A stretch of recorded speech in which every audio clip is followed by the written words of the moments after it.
de corazón.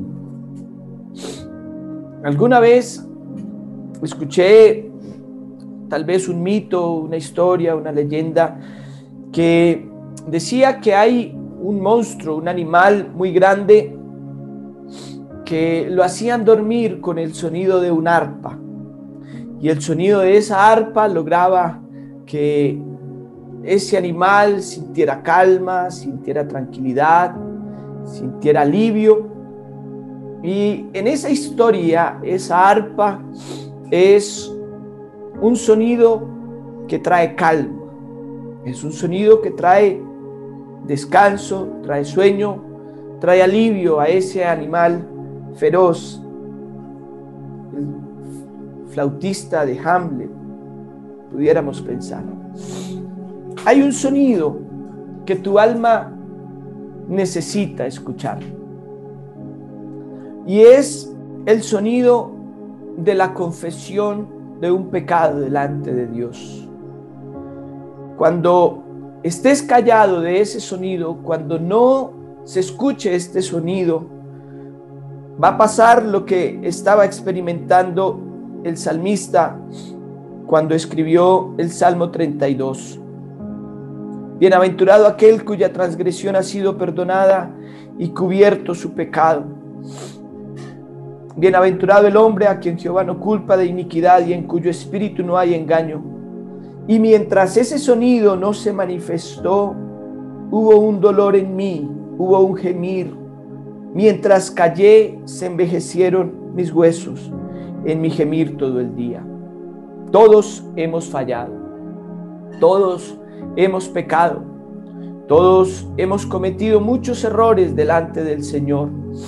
Pero qué bueno que hoy podemos, cada quien individualmente, emitir un sonido que le va a traer a nuestra alma sanidad, el sonido que sana.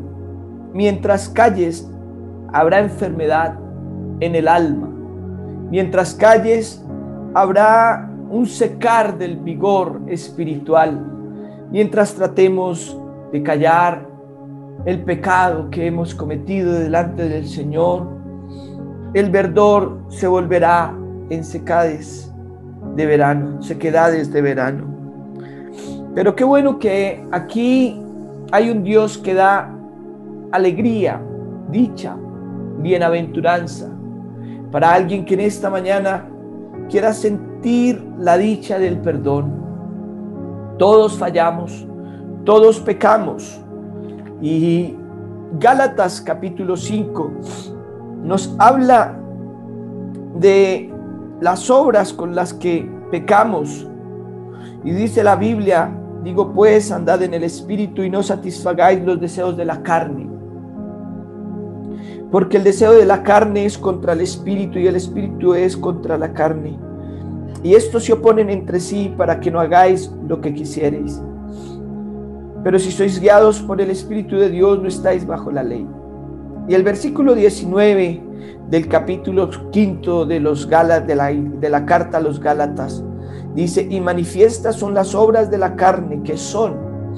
Y usted pudiera decir, claro, David se estaba sintiendo mal porque había tomado para sí a la mujer de Urías, la había embarazado, había mandado a matar a Urías, y había pasado tal vez cerca de un año mientras cayó, un año mientras estuvo en silencio, un año mientras tal vez el Señor le estaba dando la oportunidad de confesar sus pecados, de hablar, de mencionarle al Señor lo que había hecho.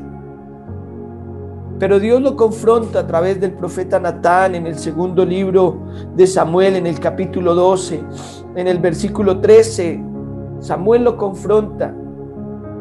Y qué bueno que la confesión de nuestros pecados al Señor sean movidos por la palabra del Señor. Que el Señor te confronte hoy en algo que tal vez crees que ya es normal, que ya tal vez no está tan mal. Pero cuanto te equivoques, tantas veces debes confesarlo al Señor. y pedirle al Señor perdón. Esto trae un resultado: dicha, sanidad. El sonido de tu oración sanará tu alma. El sonido de tu oración sanará tu relación con Dios. El sonido de tu oración sanará lo que se genera espiritualmente cuando pecas. No creas que tal vez tú pudieras decir en esta mañana: es que yo no he matado a nadie, porque esto fue lo que había hecho David. Pero Gálatas nos recuerda y lo pone todo en un paquete: adulterio, fornicación, inmundicia, lascivia.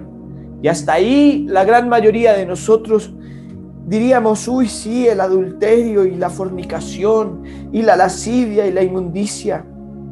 Pero la idolatría, la hechicería, la enemistad está en el mismo paquete. La enemistad no está en otro paquete de la lascivia. Los pleitos, esas peleas, esos malos ambientes están en el mismo paquete de la fornicación, de la inmundicia. Los celos, hay celos en pareja. En el Antiguo Testamento los celos eran un espíritu. Las iras están en el mismo paquete. ¿Te has airado? Las contiendas están en el mismo paquete. ¿Has tenido una contienda? Las disensiones. Y continúa diciendo: las herejías, la envidia, los homicidios, las borracheras, las orgías y cosas semejantes a estas, acerca de las cuales os amonesto. Nosotros, en nuestra moral, en nuestra ética, en nuestra manera de entender la vida, pareciera que quisiéramos clasificar cada una de estas obras de la carne en graves, en menos graves, en leves, en muy leves. Una mentira,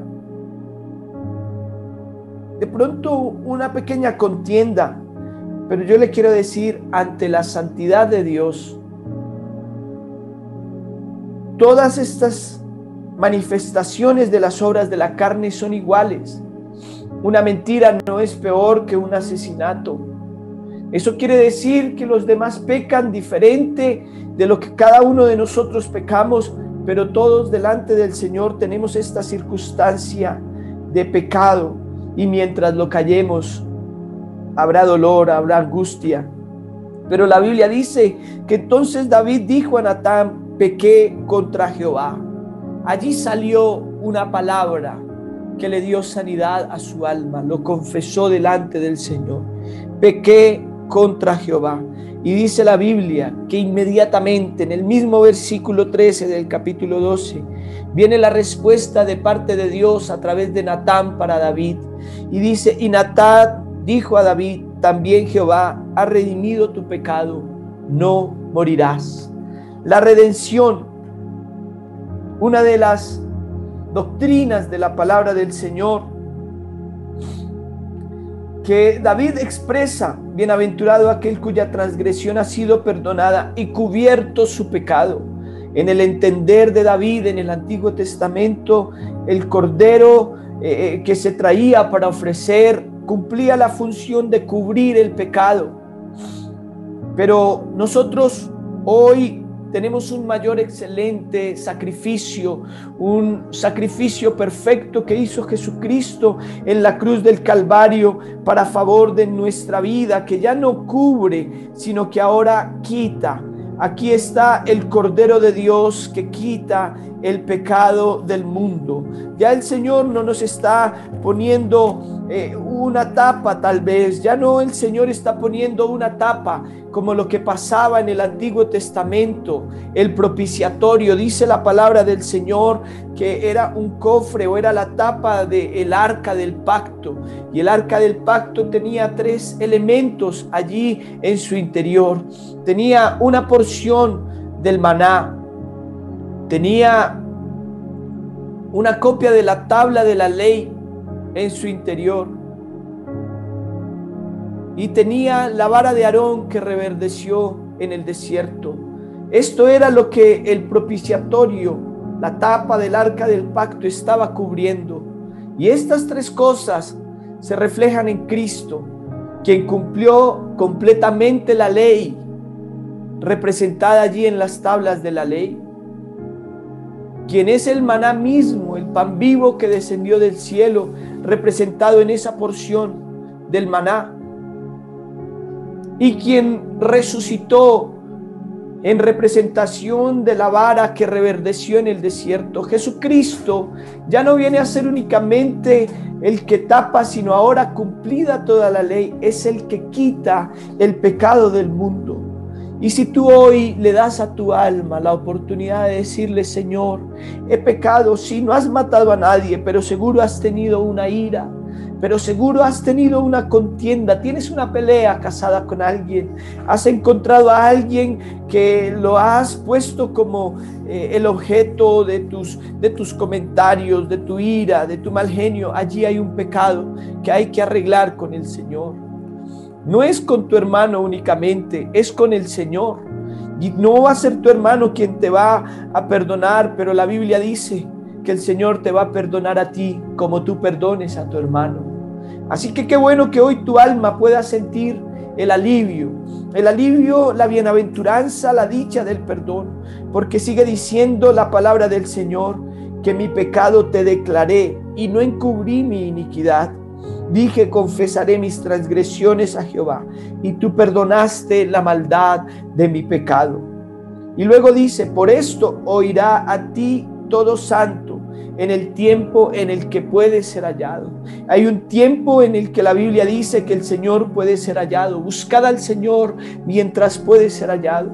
Hoy es un día en el que el Señor todavía podemos hallar, para que de Él venga descanso. Hoy es el día en el que el Señor puede, al escuchar de ti el sonido del arrepentimiento, el sonido de la confesión, traer un pecado. Dice: ciertamente la inundación de muchas aguas no llegarán a estas a Él.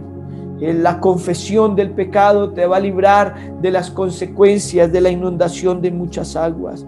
Tú eres mi refugio, me guardarás de la angustia con cánticos de liberación. Pero el versículo 8, ahora ya no habla David, ahora habla el Señor. Te haré entender y te enseñaré el camino que debes andar. Sobre ti fijaré mis ojos. El Señor tiene para ti una mirada que da alivio. Y el Señor nos dice: no seas como el caballo o como el mulo, que sin entendimiento, que han de ser sujetados con cabestro y con freno, porque si no, no se acercarán a ti. No esperes que venga una calamidad peor. No esperes que el Señor te sujete como al caballo con alguna circunstancia que te haga caer en cuenta que hay alguien superior a quien debemos obedecer. Pero luego el versículo 10 vuelve David a retomar el protagonismo y dice: muchos dolores habrá para el impío, mas el que espera en Jehová le rodeará la misericordia. Alegraos en Jehová y gozaos justos, y cantad con júbilo todos vosotros los rectos de corazón. El Salmo 32 comienza con el reconocimiento del pecado, con el reconocimiento que callar trae dolor, que callar trae aislamiento de la presencia del Señor, pero termina con un cántico de júbilo, porque el Señor le vuelve a traer la dicha del perdón. Señor Jesús, te damos gracias por tu palabra, Señor, que hoy nos recuerda que tenemos dentro de nosotros un sonido que sana. Ese sonido se llama confesión de pecados, y que cuando lo emitimos viene de ti, Señor, la sanidad para nuestra alma, Señor. Hemos pecado, Señor, por supuesto, cada quien desde la concupiscencia de su corazón, desde la dureza de su corazón, en mantenerse en una actitud, en mantenerse en un comportamiento que te aleja de ti, que nos aleja de ti, Señor. Pero en esta mañana, Señor, nuestra oración es para que escuches la oración, el sonido de la confesión de nuestro pecado, para que tú traigas, Señor, sanidad, para que tú traigas, Señor, alivio, para que tú traigas para nuestra alma tranquilidad. Señor Jesucristo, yo te pido que hoy alguien a lo largo de este día encuentre un momento para hablar contigo, no para entender el sonido que trae sanidad, sino para que emita ese sonido. Que hoy, Señor, alguien a lo largo de este día te pida perdón a ti, se